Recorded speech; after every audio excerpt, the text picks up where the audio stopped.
It's probably something we would have mentioned at the start of the tournament. So I wouldn't say it's a banned word, no. But I think with the threat we have this weekend in the Scotland side that are playing so well, I think it would be probably naive of us to start talking about a Grand Slam or anything like that. I think it's going to be a massive challenge against a really, really good side. So, I mean, it is obviously the goal for every team going in. You want to win all your games, but it'll be such a big challenge this week that I think you can't look far past that. Where do you see the challenges in particular? Obviously, the back row's been pretty settled this year. The pack's been very strong. How do you cope with that specifically?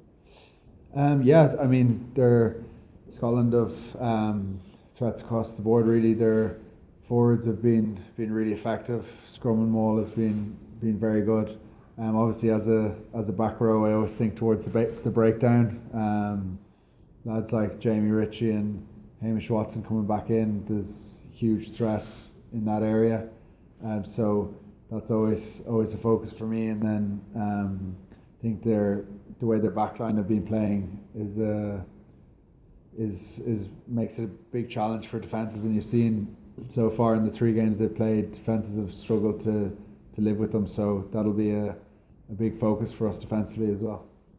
Finn Russell, how much personal responsibility do you take on to stop him? Yeah, Finn Russell's a brilliant player. He's been on great form.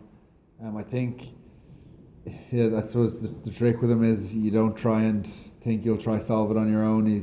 If someone jumps out of the line or tries to go at them on their own, he's got good footwork. He's good at picking the right pass to make. So I think it's a team thing. Anyone who's in and around him has to focus on staying connected with each other and not giving them those opportunities, because he's one of those players that you give a bit of space to, and he's good enough to capitalise, as we've seen the last few weeks. Ronan, is there a different feel kind of coming into camp this week, given what the next 2 weeks could lead to? Is there slightly more pressure? Is it slightly more exciting? Not so much a different feel really, because I suppose we've been bouncing into each week, just with how enjoyable it is and the environment it is. But I suppose obviously with everything that's on the line, really looking forward to it, and yeah, it should be a great 2 weeks for us. Obviously with 37 players fit to train this morning, there's a lot of competition in camp. Can you talk to us specifically about yourself and Dan Sheehan and that kind of competition? Yeah, it's great. Like, it's obviously squished there as well. Rob Herring, there's obviously the 3 of us there trying to fight it out for that jersey. But yeah, it's just pushing each other on, and it's making sure that we're all on our best form, and making sure we're constantly bouncing ideas off each other. And just obviously the main goal is, as you said, this championship and the Grand Slam. So just make sure whatever we're doing is benefiting the team, make sure we're in a good spot. Josh, just want to ask you about your own form in the year you've had, the fact that you've continued on now after the World Player of the Year awards and all the rest. So how do you kind of seek that consistency, and what do you do personally to kind of make sure your own standards remain as high as they do? I suppose I try and keep every week I have work-ons and things that I wouldn't have been happy with from the week before. I think that always helps. I think the level of coaching we get in Leinster and in Ireland as well, I think I'm always feel like I'm being pushed to be better, and I think playing with the back row that we have in Ireland at the moment, there's such quality there. You want to be playing as well as the lads around you. I mean, look at like Jack and Pete and Caelan, the way they're playing, it definitely puts pressure on you to want to perform as well. So I think combination of that, the squad competitiveness, I guess, and then being pushed by players and coaches around you, that certainly helps. And I suppose myself anyway, I'd always be trying to push myself as much as I can and put a bit of pressure on myself to perform as well. So it obviously helps playing when the team's playing so well. I think everyone tends to look good, I think. What's the message been from Andy this week? I think there's been loads of chatting in different areas, but I think overall it's been an emphasis on needing to improve I mean, there was some things we did really well against Italy and so far in the tournament. I mean, today we were talking about our defence and the threat that Scotland have, and I think we'll have to be at our best defensively to play against them. And I think we definitely have a bit more growth in that area from the Italy game. They attacked really well, and Scotland will be a similar threat. So I think defence will be huge, and then I suppose in every area really there's always different areas we could be better, and we'll be focusing on those. And Ronan, when you're going well and you 3 wins in a row, do you want that next week, or is it something you welcome, or is it something you would prefer to just kind of go on through? Yeah, it's probably something we welcomed really. Obviously there's a few little knocks, but as we said, 37 lads trained today, so we've recovered well over those weeks, and yeah, we're ready to go now this week. So. Murrayfield has been a difficult place for Ireland at times over the years. Is that something you've spoken about as a group, or how excited are you to go there and play this game? Yeah, we spoke about it early on today. For me personally, really excited. I haven't played in a packed out Murrayfield. I only played during those COVID games. There's no fans, so really looking forward to it. Really looking forward to the atmosphere and everything that comes with it. Something that we obviously discussed as a group, and just kind of seeing that challenge as a positive, and really, I suppose, taking energy from that challenge. Josh, it's the business end of the Six Nations now. We spoke about the injuries and having lads back, and today in particular, having a full squad is brilliant. How much does that play in your mind when you're training and out in games to stay fit and want to do everything possible to not pick up an injury? Something I try not to think of anyway. I probably went through a stage earlier in my career when I was injured a good bit, and then you can get in this bad loop, I guess, where you think, oh, I could get injured. Like you kind of get into a negative spiral, I guess. But it's something I would try not to think of.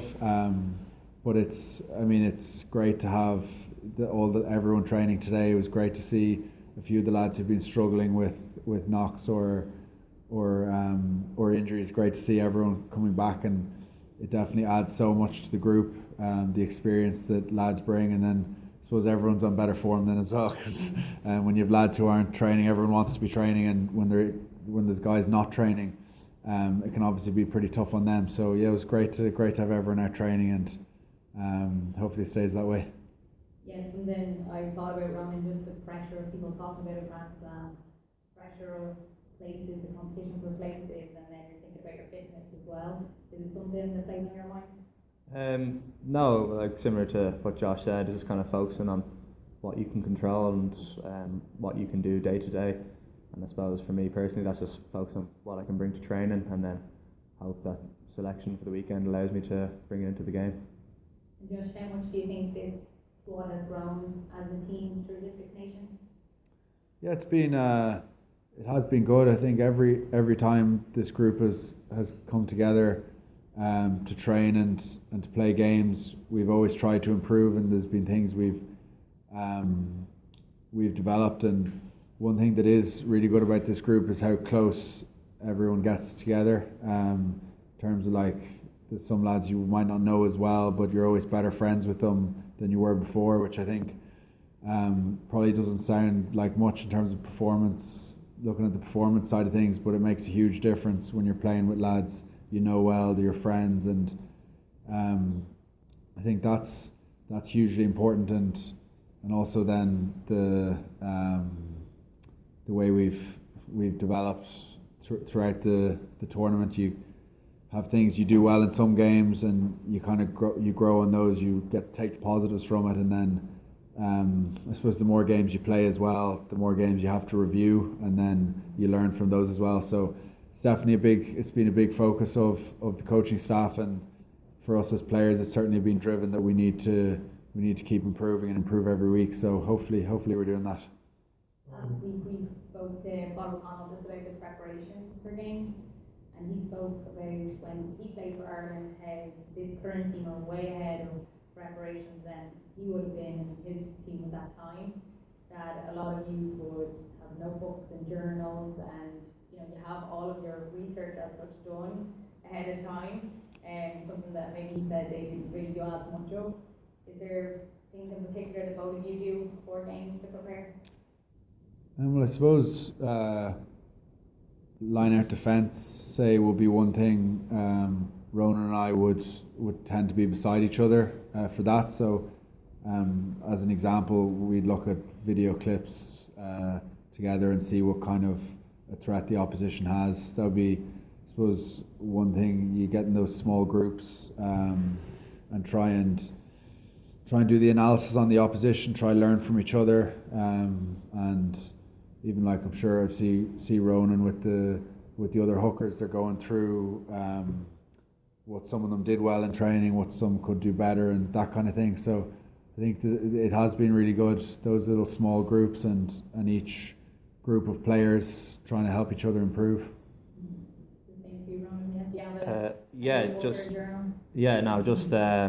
Have a journal which we write our notes in.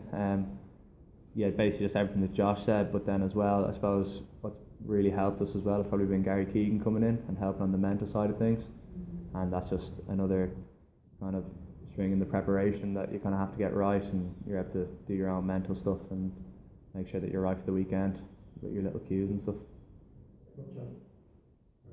Josh, Ritchie's a Scotland captain. In fact, there's going to be a lot of leadership in that area coming from him. How competitive do you think that's going to be on Saturday, and how important is it going to be? Yeah, Jamie Ritchie's a great player. Really a good guy as well. Chatted to him a good few times after games, and he's very impressive on the field. He's a huge breakdown threat and good ball carrier, good in the line out. He's really good all round back row. And I know he'll obviously be motivating the Scotland players, which is obviously his role as a leader, but I don't know if they won't need much motivation, I guess, with the prospect of a triple crown for them if they win. So we'll certainly be ready for a pretty motivated and pumped up team, and I suppose thinking of their back row as well, from my perspective, they're a top quality team, and they'll definitely have all the motivation they need leading into the weekend. There's a lot of positivity coming from them, particularly this season. They think they could beat France as well. Do you see any difference between Scotland in this season and maybe a year ago?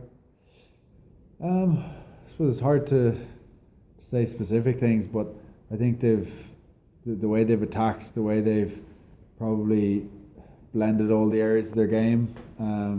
There's been times where their line-out's been brilliant and maybe the other areas could have been better, but I think you're looking at them now and the performances they've put in, it's pretty all-round complete performances in terms of the way the forwards are playing, the way the backs are playing, the way they're linking up, and they look like a really, really dangerous team. So it's going to be a massive challenge, and I think we're definitely all aware of that. Yeah. I'm just wondering what you guys would do when you do have a little bit of downtime during a championship, say on a rest week or otherwise. We've been both speaking about how important it is to be prepared and switched on. How do you switch off? Are you able to sit back and watch Full Swing on Netflix, or are you still talking about the Six Nations when you're at home? No, yeah, there's definitely a good bit of switching off, as you say. But yeah, I suppose there is a bit of, obviously you have to keep previewing and looking at things from you're doing in camp, but then it's also equally as important that you have complete switch off, that you don't think about rugby for a bit and you're able to, I suppose, reset your mind really. So yeah, we also live with Hugo Keenan as well, so the three of us together in the house, so it's kind of whatever really, whatever any, I suppose, 25-year-olds do in their spare time, so yeah, it's more just chill more than anything else. Are you able to sort of pull together some of that prep, compare notes, that kind of thing? We are, as Josh alluded to there about the line-out defence stuff. I'd be also going through that with Caelan and stuff as well, obviously as a back rower himself. So yeah, there'd be all that sort of stuff, and then also just kind of planning our week and what we're going to do in training each week. It's just very handy when you have someone in the house with you that you're able to bounce ideas off. So yeah. Josh, take the last one, guys. Josh, just the web broadcast is maybe bad for Murrayfield on Sunday. Will you do extra outdoor training, or how do you prepare for that? Or is it just a normal indoor-outdoor this week? I think it'll be pretty normal. Trained outside today. It was It was grand. Actually, I heard it'd be a bit cold, but I actually love I normally get quite warm playing, so I don't mind a bit of cold. But yeah, I mean it doesn't change a huge amount for our prep. I think we'll play the conditions as they are, and probably not something we're focusing hugely on. How much work have Ireland done on discipline? We see the impact of red cards, but Ireland's discipline over the last couple of years has been very good in terms of keeping 15 guys on the field. Is that a constant work on in terms of how to hit as hard as you legally can? But is there any way you're holding back to make sure that you don't overstep the mark? I think it's a lot of lads do a lot of technical work. Like the lads were just chatting about Hugo, Caelan and Ronan being in the house. I mean, the three of them are probably the best that you'll see in terms of doing those tackle technique extras, and I think each individual has a responsibility to get their technique right, that they're not going to be making those high shots, and it's an individual thing. I guess it's hard for everyone for it to be coached as a team, I guess, but it's certainly something that's emphasised, is having those good habits and focusing on trying to get your technique as good as possible. And I think if each individual in the team is doing that, then you'll hopefully end up with a lower discipline, I guess.